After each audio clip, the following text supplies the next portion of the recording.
አሰላሙ አለይኩም ወራህመቱላሂ ወበረካቱሁ። ውድና የተከበራችሁ የቻናሌ ቤተሰቦች እንዴት ናችሁ? ደህና ናችሁ ወይ? ውድ ሀገሬ ልጆች እኔ ደህና ነኝ አልሐምዱሊላህ። እንዲሁም ክርስቲያን ወገኖቼ ሰላም ብያለሁ። ሀባይቢ ውድ ኢትዮጵያውያን እንዲሁም ትውልድ ኤርትራውያን ለዚህ ቻናል አዲስ ከሆናችሁ ላይክ፣ ሸር፣ ሰብስክራይብ ያደረጋችሁ አበረታቱኝ። መልካምነት ለራስ ነው። ቻናሌ ከፖለቲካ ከሃይማኖት ከዘረኝነት የጸዳ ንጹህ ኢትዮጵያዊ እህታችሁ ነኝ። ውድ የእስላም ልጆች ዛሬ ደግሞ ታላቁ የበድር ዘመቻ ቁጥር 1 ክፍል 1 በሚል መጥቻለሁ ማለት ነው። እየተዝናናሁ ነው። ኑ ዘና በሉ። ካነበብኩት ላካፍላችሁ። ውድ ቤተሰቦቼ ወደ ርዕሴ ሲሄድ ታላቁ የበድር ጦርነት ክፍል 1። ታላቁ የበድር ጦርነት በ5ኛው ዓመተ ሂጅራ በተቀደሰ ወረሃ ረመዳን 17 የተካሄደ የእውነት ከሐሰት የተለየበት ታላቅ ክስተት ነው። ታሪኩ እነሆ።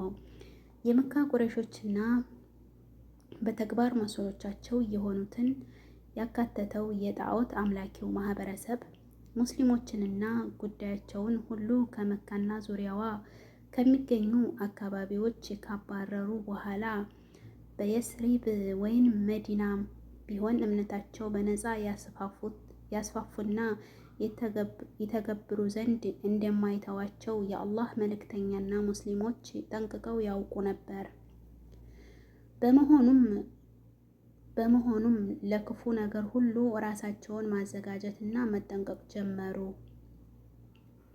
መዲና ከደረሱበት ጊዜ ጀምሮ ድንገት ሊጠቁ እንደሚችሉ በማሰብ ለሙሽሪኮች በአጠቃላይ በሙስሊሞች ላይ ሊያሴሩ ለሚችሉ ጎሳዎችም የሙስሊሞችን ኃይልና ጥንካሬ ለማሳየት በከፍተኛ ሁኔታ ስልጠናውን አጧጧፉ።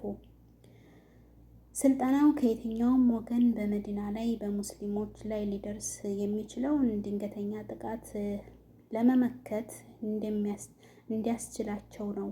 እነዚያ ከቁረይሾች ግፍ እና ጭቆና የሸሹ ሙስሊሞች በእርግጥም ብዙዎቹ እንደሚገምቱት ደካሞችና አቅም የሌላቸው ሳይሆኑ ባሻ ጊዜ እጅግ አስፈሪ ኃይልና እሾህ ሊሆኑ ይችላሉ።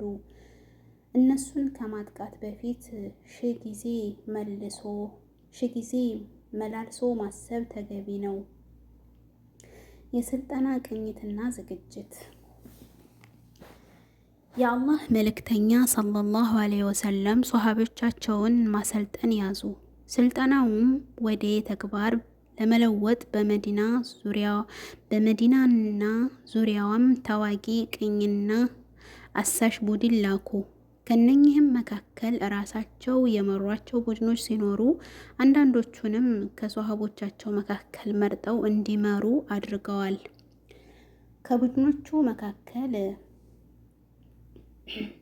ከቡድኖቹ መካከል በሐምዛ ኢብኑ አብድል ሙጠሊብ የተመራና 30 የሙሃጅር ከመካ የተወሰዱ ፈረሰኞችን በመያዝ ወደ ኢስ ባህር ዳርቻ የተላከ ቡድን፣ በኡበይዳ ኢብን አል-ሐሪስ የተመራ 30 የሙሃጅር ፈረሰኞች በመያዝ ወደ ራብ የተላከች፣ በስዑድ ኢብን አቡ ወቃስ መሪነት በመካና በመዲና መንገድ ለቅኝት ተልዕኮ የተላከች 80 ሰዎችን የያዘች ቡድን። የወዳን ዘመቻ ገዝዋ በአላህ መልእክተኛ ሰለላሁ ዐለይሂ ወሰለም የተመራችና 200 እግረኞችን በመያዝ ለውጊያ ተልዕኮ ወደ ወዳን የሄደች ጦር። የአላህ መልእክተኛ በዚህ ዘመቻ ከበኒ ድምርሃ ጋር ስምምነት የፈጠሩ ሲሆን የዚህ ዘመቻ ዋና ዓላማ የነበረውም የመካ ሻም ሶሪያ መንገድ ይቆጣጠሩ ከነበሩ ጎሳዎች ጋር ስምምነትና ግንባር ለመፍጠር ነበረ።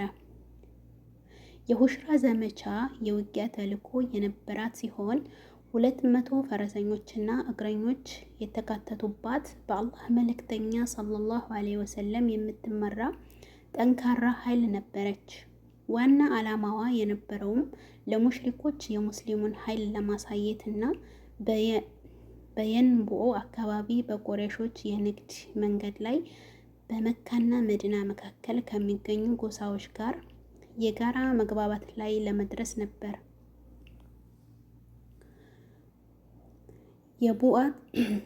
የቡዋጥ ዘመቻ የመዋጋት ተልዕኮ የተሰጣት 200 ፈረሰኞችና እግረኞች የተካተቱባት በአላህ መልእክተኛ ሰለላሁ ዐለይሂ ወሰለም የምትመራ ኃይል ነበረች። ዓላማዋም በርትዋ ተራራ በኩል አድርጎ ቡዋጥ በመድረስ መካና መዲና መካከል የቁረይሾችን የንግድ መስመር የሆነውን ጎዳና ለመቆጣጠር እና ቁረይሾችን ስጋት ላይ ለመጣል ነበር። በአብዱላህ ኢብን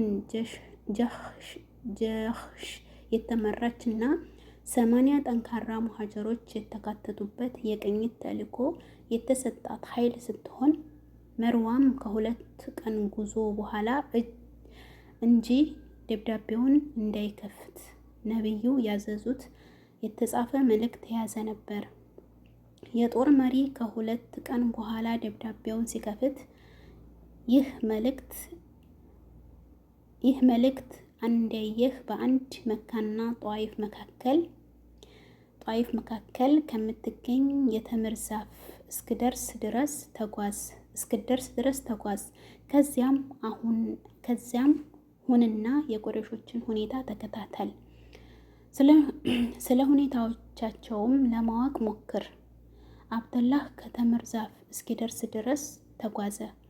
የቁረይሾች ቅፍለት በዚያ በኩል ስታልፍም ሙስሊሞች ጥቃት ከፍቶባት ከሙሽሪኮች ወገን አምር ኢብኑል አልሐድረሚ ተገደለ። 2 የቁረይሾች ሰዎችም ተማረኩ። 2 የቁረይሾች ሰዎች የተማረኩ ሲሆን 4ተኛው ሸሽቶ አመለጠ። የመጀመሪያው የበድር ዘመቻ የአላህ መልእክተኛ ሰለላሁ ዐለይሂ ወሰለም እና ሷሃቦቻቸው ከሙሽሪኮች አንጻር የጠበቁትና የገመቱት ነገር መከሰቱ እውን ሆነ። ነቢዩ ሰለላሁ ዐለይሂ ወሰለም መዲና ገብተው ብዙም ሳይረጋጉ በከረዘ ኢብኑል ጃቢር አልፋሪህ የተመራ የሙሽሪኮች ጦር በመዲና ዳርቻ በሚገኙ የግጦሽ መሳሪያዎች ላይ ወረራ በማካሄድ የሙስሊሞች የሆኑ የተወሰኑ ግመሎችና ፍየሎች ነድቶ ወሰደ። የአላህ መልእክተኛ ሰለላሁ ዐለይሂ ወሰለም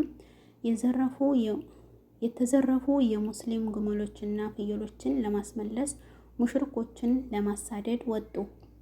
በአላህ መልእክተኛ የተመራው የሙስሊሙ ጦር ለበድር ቅርብ ከሆነው የሰፍዋን ሸለቆ ድረስ ተጓዘ። ነገር ግን የሙሽሪኮች ኃይል መድረስ ባለመቻላቸው ያላንዳች ውጊያ ወደ ኋላ ተመለሱ። የታላቁ የበድር ጦርነት ምክንያቶች: አንደኛ፣ በመካ ይኖሩ የነበሩ ሙስሊሞች ሀብት ንብረታቸውን ተዘርፈው ከሀገራቸው እንዲወጡ በመደረጋቸው ነው። የመካ ቁረይሾች በሙስሊሞች ላይ ጦርነት ያወጁት የአላህ መልእክተኛ ሰለላሁ ዐለይሂ ወሰለም ኢስላማዊ ጥሪያቸውን በይፋ ማድረግ ከጀመሩበት ጊዜ አንስቶ ነበር። ከዚያን ጊዜ ጀምሮ ግፍ ቀጠለ። የሙስሊሞች ደም መፍሰስ በድብቅም ሆነ በይፋ ያመኑትን የመካ ሙስሊሞች ቤቶቻቸውን መቀማት፣ ሀብት ንብረታቸውን በኃይል የግላቸው ማድረግ ጀመሩ። ሙስሊሞችም የአላህን ውዴታ አስበልጠው ከተወለዱበት ካደጉበት ቀዬ ነፍሶቻቸውን ይዘው ኮበለሉ።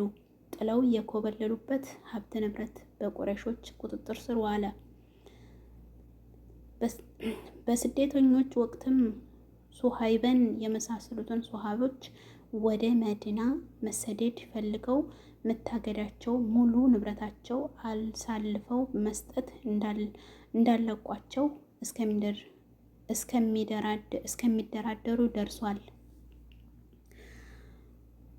ሙሽሪኮች መዲና ድረስ መምጣት፣ ሙስሊሞችን ማሳደዳቸው። ውድ ቤተሰቦቼ እዚህ ላይ ያቆማለሁ። ቀጣው ክፍል ይቀጥላል። ላይክ፣ ሸር፣ ሰብስክራይብ እያደረጋችሁ አበረታቶኝ።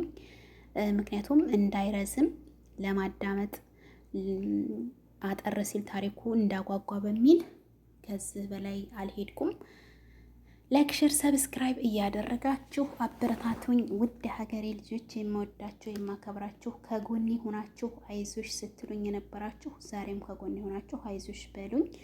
አመሰግናለሁ ሀዋይቢ። በሌላ ቪዲዮ እስከምንገናኝ ሰላም ሁኑልኝ።